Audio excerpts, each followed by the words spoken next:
संयुक्त संघर्ष संचालन समिति ने सिटी मजिस्ट्रेट को दिया ज्ञापन।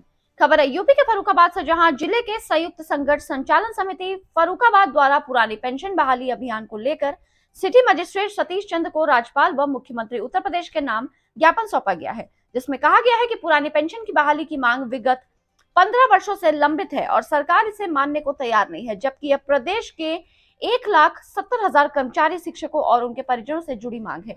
परिणाम स्वरूप राज्य के लाखों परिवार असंतुष्ट हैं। कोरोना आपदा में प्रदेश के शिक्षकों कर्मचारियों के अतुलनीय सहयोग त्याग पर ड्यूटी निभाने के प्रतिफल ने दशकों से मिलना है उन अनेक भक्तों तथा विशेष वेतन को एक पक्षीय ढंग से समाप्त कर दिया गया।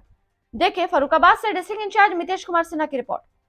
चल रहा है उत्तर प्रदेश राज्य अंतर्गत फर्रुखाबाद जिले के कोतवाली फतेहगढ़ अंतर्गत समाहर नाले परिसर क्षेत्र में, जहां आप देख रहे हैं कि संयुक्त संघर्ष संचालन समिति के द्वारा एक धरना प्रदर्शन आयोजित किया गया। उसके बाद यह लोग एकत्रित हुए हैं जो ज्ञापन सौंपेंगे। हम जानेंगे इन्हीं की जुबानी कि आखिर ऐसी क्या परिस्थिति है जो यह लोग ज्ञापन देने के लिए यहाँ उपस्थित हुए हैं। सर, क्या नाम है आपका?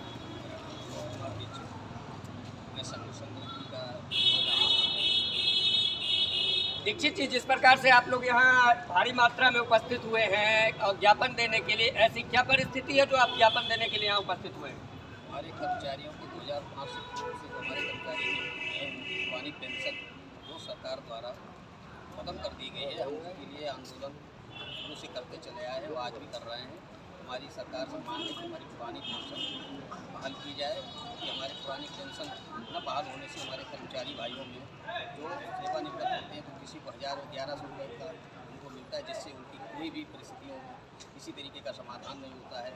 इसलिए मेरा सरकार से अनुरोध है कि हमारी पुरानी पेंशन को बहाल की जाए, जिससे हमारे साथियों के परिवार की समस्या जो टेंशन है वो ख़त्म हो। जैसा कि आप लोगों में एक नारा सुनने को मिला, तुम भी छोड़ो हम भी छोड़े। आखिर ऐसी क्या चीज़ है जो विधायक और सांसद को भी आप लोग छोड़ने को कह रहे हैं और आप लोग भी छोड़ने को तैयार हैं? हमारे माननीय सांसद महोदय और विधायक महोदय जो कहते हैं कि हमारा जनता के द्वारा हम उनकी सेवा करते हैं, इसलिए उनको पेंशन दी जाती है। मेरा अनुरोध है कि हम भी कर्मचारी हैं, तो कोई 40 साल या कोई 48 साल या कोई 38 साल या 42 साल सरकार की सेवा करते हैं और सरकार करने में हम लोग हमेशा तो ऐसा दुर्भाग्य तो है कि हमारे साथियों की पेंशन नहीं और हमारे सांसद माननीय विधायक जी को पेंशन दी जाती है। जब एक दिन शपथ ले लेते हैं तो पेंशन भी मेरा अनुरोध है कि यदि आप एक भारत में हम लोग रह रहे हैं तो एक भारत में एक नियम कानून होना चाहिए। सांसद जी को विधायक को पेंशन दे रहे हैं तो हमारे कर्मचारियों को पेंशन देना चाहिए। अन्यथा यदि आप नहीं देने की क्षमता रखते हैं तो हमारे माननीय सांसद और माननीय विधायक जी की भी पेंशन खत्म कर दी जाए। हमारे कर्मचारी इसका आगे कोई भी प्रॉब्लम नहीं। आप लोग कुल मिलाकर यह कहें कि पुरानी पेंशन योजना को पुनः लागू करने के लिए एकत्रित हुए हैं? जी बिल्कुल। हाँ, हमारी सबसे बड़ी मांग यही है कि हमारी पुरानी पेंशन बहाल की जाए। सरकार से हम अनुरोध लगातार शुरू से करते चले आ रहे हैं और अभी भी हमारी कुछ परिस्थितियों को में देखते हुए सरकार से अनुरोध कर रहे हैं कि हमारी पुरानी पेंशन को बहाल किया जाए, जिससे हमारे किसी राज्यों में हमारे रूप से लागू की और कुछ राज्यों में अभी लागू कर दी गई है। मैं यही सोचता हूँ कि हमारे साथियों में देश में अन्य देशों में ऐसा भेदभाव कैसे किया जाए। आपको जनता की हर समस्याओं को एक प्रायः विस्तृत रूप से दिखाने के लिए फास्ट न्यूज़ इंडिया हमेशा तत्पर रही और तत्पर रहेगी।